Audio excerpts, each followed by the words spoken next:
हल्ला बोल टीवी देख रहे हैं आप, मैं हूं आपके साथ प्रियंका। देखिए, पुलिस की टीम जहानाबाद पहुंच गई है और पोस्टमार्टम की रिपोर्ट को दोबारा जांच के लिए उसको पटना एम्स भेज दिया गया है और इसी पर अब सारा दारोमदार निर्भर है।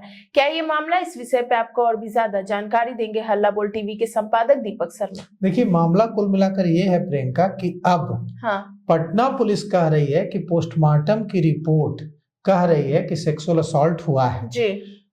पटना के एसएसपी कार्तिकेय शर्मा कह रहे हैं कि पहले जो मेडिकल रिपोर्ट आई थी और अब जो पोस्टमार्टम रिपोर्ट आई है, दोनों में विरोधाभास है। हाँ। पहले जो रिपोर्ट आई थी उस मेडिकल रिपोर्ट, उसमें कहा गया था कि कोई यौन हिंसा, कोई सेक्सुअल हरासमेंट नहीं हुआ है जी। अब जो पोस्टमार्टम रिपोर्ट आई है उसमें कहा गया है कि असॉल्ट हुआ है, सेक्सुअल असॉल्ट हुआ है छात्रा के साथ। तो पुलिस ने सेकेंड ओपिनियन लेने के लिए वो जो पोस्टमार्टम की रिपोर्ट है उसको भेज दिया है एम्स। अब एम्स सेकेंड ओपिनियन क्या देता है? एम्स के डॉक्टर अगर कहते हैं कि जो पीएमसीएच की पोस्टमार्टम रिपोर्ट है वो सही है, सेक्सुअल असॉल्ट हुआ है, अच्छा, तो पुलिस को पता लगाना पड़ेगा कि सेक्सुअल असॉल्ट हुआ है तो किसी ने किया होगा ना। बिल्कुल। जब उसके साथ रेप हुआ है तो किसी ने तो रेप किया होगा, तो वो कौन है, वो अपराधी कौन है, और जो अपराधी है उसको पकड़ना होगा, गिरफ्तार करना होगा। अब पटना के एसएसपी कार्तिकेय शर्मा कह रहे हैं कि जो पहले की जो मेडिकल रिपोर्ट आई थी उस मेडिकल रिपोर्ट में यह कहा गया था कि सेक्सुअल असॉल्ट नहीं हुआ है, लेकिन अब जो पोस्टमार्टम रिपोर्ट आई है वो कह रही है कि सेक्सुअल असॉल्ट हुआ है, रेप हुआ है। तो कौन सी रिपोर्ट सही है? दोनों रिपोर्ट अलग अलग है। इसके लिए पटना पुलिस ने एम्स की मदद ली है और एम्स से सेकंड ओपिनियन मांगा है। बिल्कुल।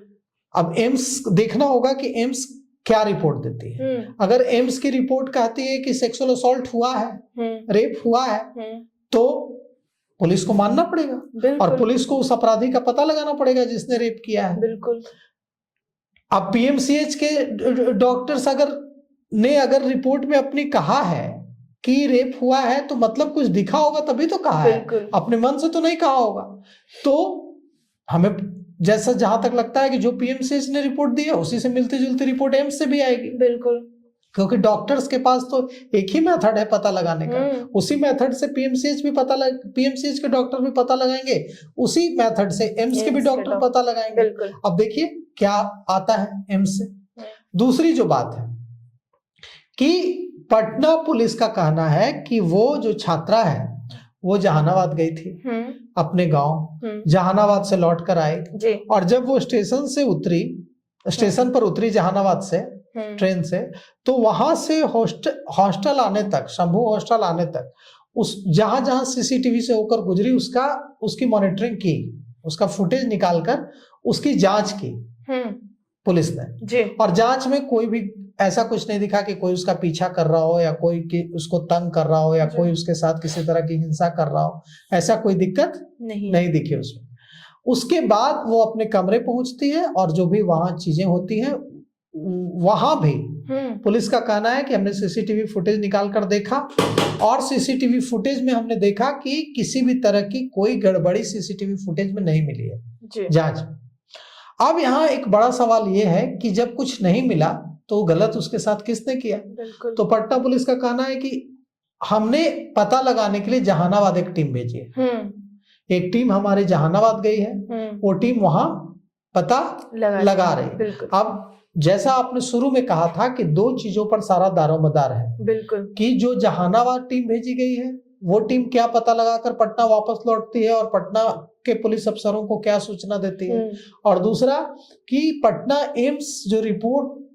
एम्स की ओर से जो रिपोर्ट दी जाती है उस रिपोर्ट में क्या कुछ कहा जाता है।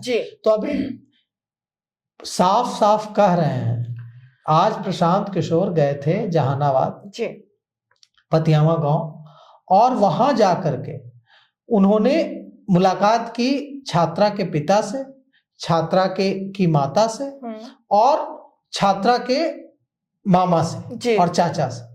उस दौरान उन्होंने कहा परिजनों ने छात्रा के कि हमें मोटे पैसे का ऑफर दिया जा रहा है। अच्छा। और पुलिस हमें धमका रही है, हमें परेशान किया जा रहा है। यह आरोप लगाया पुलिस पर कि पुलिस हमें धमका रही है और हमें हॉस्टल के संचालक की ओर से मोटे पैसे का ऑफर दिया जा रहा है। अच्छा। और मां ने रोते हुए यह भी कहा प्रशांत किशोर को कि हम गरीब हो सकते हैं लेकिन हम अपनी बेटी का सौदा करने वालों में से नहीं हैं कि मेरी बेटी की जिसने हत्या की, रेप किया, उससे हम पैसा लेंगे और उसकी मौत मैनेज करने के लिए हमें कहा जा रहा है। क्या मैनेज करना है भाई? जितना पैसा बोलिए हम दे देते हैं। पैसे से खरीदने की कोशिश की जा रही है। दूसरी तरफ पुलिस पर आरोप लगाया छात्रा के मामा ने कि वहां जो एसएचओ हैं वो एसएचओ पर आरोप लगाया कि एसएचओ धमका रही है, एसएचओ कह रही है कि पता चल जाएगा। अब पुलिस का काम जो पीड़ित परिवार है उसको हिम्मत देना है। बिल्कुल। पुलिस का काम पीड़ित परिवार के साथ खड़ा रहना है। बिल्कुल। न कि पुलिस का काम पीड़ित परिवार को धमकाना है। और सवाल उठता है कि अगर उसके साथ कोई गड़बड़ी, पूरे मामले में कोई गलत नहीं हुआ तो किस लिए गिरफ्तार करके भेजा गया है? देखिए, कन्विंसिंग नहीं लग रहा है। पुलिस का जो रुख है ना इस पूरे मामले में वो लॉजिकल नहीं लग रहा है। पुलिस कह रही है कि हमें अब तक कोई गड़बड़ी की सुराग नहीं मिला है। तो जब गड़बड़ी का कोई सुराग नहीं मिला है तो वहां का जो शंभू हॉस्टल के जो संचालक हैं मनीष रंजन, उनको गिरफ्तार करके क्यों जेल भेज दिए? बिल्कुल। जब कोई तो निर्दोष है, फिर वो तो एक निर्दोष व्यक्ति को क्यों जेल भेज दिए? आप कह रहे हैं कि सबूतों में छेड़छाड़ ना करे इसलिए जेल भेज दिए। ऐसा कौन सा कानून है कि किसी को कोई क्राइम करेगा इसलिए उसको जेल भेज दिया जाए? उसने कोई क्राइम तो नहीं किया। फिर तो उसने कोई क्राइम नहीं किया। बिल्कुल। तो निर्दोष है। फिर निर्दोष है। हाँ। वो सबूतों के साथ छेड़छाड़ कर सकता है, इसलिए कैसे आप जेल भेज देंगे? तो कुल मिलाकर के पूरा मामला फिशी है। मामा ने, लड़की के जो मामा हैं और उन्होंने जो लड़की के चाचा हैं और पिता हैं, उन्होंने कहा कि एसएचओ जो वहां की हैं, जो थानेदार हैं, थानेदार बोली कि हम पर बहुत प्रेशर है। अच्छा। इतना ज्यादा प्रेशर है कि मुझे लग रहा है आप लोग मेरे ट्रांसफर करवा दीजिए। कौन डाल रहा है प्रेशर थानेदार पर? किस बात के लिए प्रेशर डाल रहा है? एक लड़की की जान चली गई, वो डॉक्टर बनने का सपना लेकर जहानाबाद से पटना आई, यहाँ हॉस्टल में रहने लगी, पढ़ाई करने लगी। पिछले साल उसका अच्छा मार्क्स आया था, उसकी मौत हो जाती है। उसके परिजन आरोप लगा रहे हैं कि उसके साथ सेक्सुअल असॉल्ट हुआ, हिंसा हुई और रेप हुआ और उसकी जान ले ली गई। पुलिस कह रही थी कि नहीं हुआ, पोस्टमार्टम रिपोर्ट कर रही कि हुआ। अब पुलिस ने सेकंड ओपिनियन लेने के लिए एम्स भेजा है। अब देखिए सेकंड ओपिनियन में क्या कुछ आता है, लेकिन हमें नहीं लगता है कि सेकंड ओपिनियन में कुछ अलग आएगा। क्यों? क्योंकि अगर एम्स के डॉक्टर्स ने कुछ पाया तभी उन्होंने ऐसी बात लिखी। बिल्कुल। और प्रशांत किशोर ने जब वहां पहुंचे तो उनको पोस्टमार्टम रिपोर्ट दी गई। अच्छा। उन्होंने पोस्टमार्टम रिपोर्ट पढ़ा और लड़की के परिजन जो है, छात्रा के परिजन उतने पढ़े लिखे नहीं हैं, तो उन्होंने पूछा कि जब वो पढ़ रहे थे कि पोस्टमार्टम रिपोर्ट में क्या लिखा हुआ है, तो उनसे पूछा कि इसमें क्या लिखा हुआ है सर, जरा हिंदी में बता दीजिए। अच्छा। तो प्रशांत किशोर ने कहा कि इसमें आप यही समझ लीजिए कि लिखा हुआ है कि बच्ची के साथ, लड़की के साथ गंदी बात हुई, गंदी चीजें की गई, इस बारे में लिखा हुआ है। तो अब देखिए कि जो एम्स की रिपोर्ट है वो कब तक आती है और क्या कुछ आता है उसमें।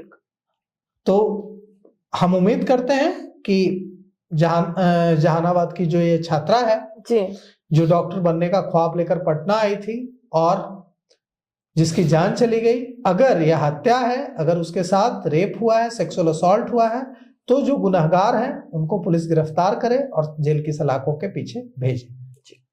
तो सुना आपने कि किस तरीके से पटना की एक टीम जहानाबाद पहुंच गई है और पोस्टमार्टम रिपोर्ट की दोबारा जांच के लिए पटना एम्स पहुंच गया है।